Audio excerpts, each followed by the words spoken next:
میرے عزیزو، رسول رحمت صلی اللہ تعالی علیہ وسلم نے ان بوڑھوں کے ساتھ نیکی کرنے پر جو اجر بیان کیا ہے وہ بڑا انوکھا ہے۔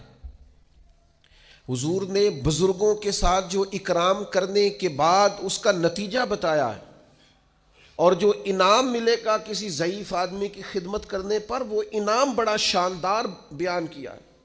آپ کبھی ترمذی شریف کی اس حدیث پر غور کریں، میں عرض کرنے لگا ہوں تو انسان تو بڑی ساری روحانی عروج پہ چلا جائے کہ یار حد ہو گئی، اتنا بڑا انعام ملے گا۔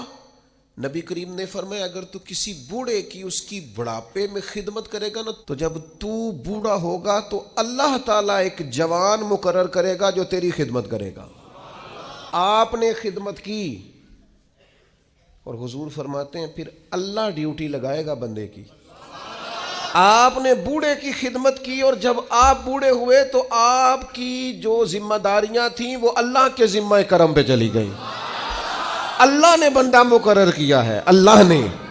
حضور فرماتے ہیں رب نے نرخ بازار محبت کا انوکھا ہو گیا، خود خریداروں میں شامل آ کے مولا ہو گیا۔ اللہ نے ڈیوٹی لگائی، اللہ نے، کہ اس نے ایک بوڑھے کی خدمت کی تھی، اب ایک جوان اللہ مقرر کرے گا۔